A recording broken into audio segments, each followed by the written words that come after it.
சகோதரிகளே, சகோதரர்களே, இன்றைய நற்செய்தியை படித்தவுடனே சிறு வயதிலிருந்து நாம் அனைவரும் கேட்டுக்கொண்டிருக்கிற பாடல் தான் எனக்கு நினைவுக்கு வருகிறது. கேளுங்கள் தரப்படும், தட்டுங்கள் திறக்கப்படும், தேடுங்கள் கிடைக்கும் என்றார்.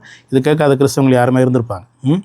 இன்றைய நற்செய்தி இதை பற்றி தான் பேசுகிறது. இயேசு சொல்கிறார், கேளுங்கள் தரப்படும், தட்டுங்கள் திறக்கப்படும், தேடுங்கள் கண்டடைவீர்கள். சரி, இதனுடைய உண்மையான பொருள் என்ன என்பதை பற்றி ஒரு 3 சின்ன பாயிண்ட்ஸில் உங்களோடு பகிர்ந்து கொள்ள நான் விழுகிறேன். முதலாக நம்ம ஏன் கேட்கணும்? அவருக்கு தெரியாதா? நான் அவருடைய பிள்ளை இல்லையா? எனக்கு இது வேணும் அது வேணுங்கிறதுலாம் அவருக்கு தெரியாதா? அவர் எல்லாம் அறிந்தவர். ஏன் கேட்க வேண்டும் என்பது முதல் கேள்வி.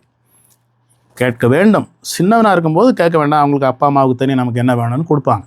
ஆனால் வளர வளர நாம் பொறுப்புடன் கேட்க வேண்டும். பொறுப்பு இல்லாமல் எனக்கு இது கொடு அது கொடு அப்படின்னு சும்மா ஒரு கேட்டு வைப்போமே அப்படிங்கிறதுக்காக கேட்கக்கூடாது. மலையாளத்தில் ஒரு பழமொழி சொல்லுவாங்க, கிட்டியால் ஒரு ஆனா போனால் ஒரு வாக்கு அப்படின்னு சொல்லுவாங்க. இதனுடைய அர்த்தம் என்னென்னா, ஒரு மனிதன் ரோட்டில் ஒரு பெரிய தன்னுடைய யானை பிடித்து கொண்டு போய் இருந்தானாம். வீட்டில் இருந்த ஒருத்தன், டேய் அந்த யானை எனக்கு கொடுத்துரு அப்படின்னு கேட்டானான். கொடையாக கொடுத்துரு அப்படின்னு கேட்கும்போது பக்கத்தில் இருந்த, டேய் என்னடா கேட்குற, அவ்வளோ பெரிய யானை அவன் கூட்டிகிட்டு போகிறான், அவனுடைய யானை அதை அவனை கொடுப்பானா அப்படிங்கிறதுக்கு இவன் சொன்னானான் பதில். கேட்டு வைப்போம், கிடைச்சாக்கா ஒரு யானை, கிடைக்கலன்னா ஒரு வார்த்தை தானே வீணாக போகுது, இதில் என்ன அப்படின்னு சொன்னானா. அது சில சமயம் நம்ம ஜெபம் பண்ணுறது அப்படி தான் இருக்குது. கேட்போம் கிடைக்கிற வரைக்கும் லாபம் என்ற மாதிரி நாம் ஜெபம் செய்கிறோம். அது ஒரு பொறுப்பான கேட்டல் கிடையாது. நாம் ஒரு உண்மையான பிள்ளை, தந்தையினுடைய பிள்ளை, முதிர்ந்த ஒரு பிள்ளை என்ற நிலையில் இது நமக்கு தேவை, இது நமக்கு தேவையில்லை என்று பொறுப்போடு கேட்க வேண்டும். ஏனென்றால் இறைவன் நம்முடைய சுதந்திரத்தை மதிக்கிறார். நாம் எதையெல்லாம் உண்மையில் வேண்டுமென்று கேட்கிறோமோ அதை அவருக்கு கொடுக்கிறார். அவர் தானாகவே சரி உனக்கு எதுவும் கேட்கலனாலும் இதெல்லாம் நான் அவனுக்கு கொடுக்குறேன் அப்படின்னு அவருக்கு கொடுக்குறதில்ல. ஏற்கனவே அவர் அது மாதிரி நிறைய கொடுத்துட்டார். நம்முடைய அடிப்படை அனைத்துமே அவர் நம்மை கேட்காமல் தான் நமக்கு கொடுக்குறார். நம்முடைய உயிர், நம்முடைய உடல், நம்முடைய நலம், நம்முடைய உறவுகள் எல்லாமே நான் கேட்டால் எனக்கு கிடைச்சது. என்னுடைய அம்மா அப்பா, என்னுடைய உடல், உயிர் அவரை தானாக கொடுத்தது. சரி, இரண்டாவதாக இந்த கேளுங்கள், தேடுங்கள், தட்டுங்கள் இவற்றில் ஒரு ஒன்றிலிருந்து இன்னொன்று விளைகிறது. அதாவது சும்மா இஃபெக்ட்டுக்காக 3 முறை அதே கருத்தை 3 முறை வெவ்வேறு வார்த்தையில் கடவுள் திருப்பி சொல்லலை. முதல்ல நாம் கேட்க வேண்டும். அதாவது எது எனக்கு உண்மையில் தேவை, நல்ல மனிதனாக கடவுளுடைய பிள்ளையாக வாழ்வதற்கு கேட்க வேண்டும். அது எது என்று நமக்கு தெரிந்த பிறகு அதை நாம் தேட வேண்டும்.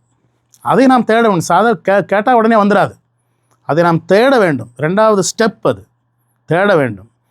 அதை முயற்சி எடுத்து தேட வேண்டும். இதுதான் எனக்கு தேவை, இந்த அருள் எனக்கு தேவை, இந்த மன்னிப்பு எனக்கு தேவை, அதனால் அதை தேட வேண்டும். 3வதாக அதற்காக நாம் முயற்சி எடுத்து தட்ட வேண்டும், கதவுகளை தட்ட வேண்டும். இது எங்கே கிடைக்கும், எனக்கு இது வேணும் அப்படிங்கிற மாதிரி அதுக்காக வேறு அடுத்த முயற்சியை நாம் எடுக்க வேண்டும். ஓகே, அதனால் இது 3 சும்மா பேச்சுக்காக ஒரு இஃபெக்டுக்காக சொல்ல வேண்டிய நான் 3 வார்த்தைகள் அல்ல. 3வது சிறு கருத்து, அதோடு முடித்து விடுகிறேன். கேட்டல், தட்டுதல், தேடுதல் இவை யாருடைய செயல்பாடுகள் என்று சிந்திக்கும் பொழுது ஒரு ஆச்சரியம்.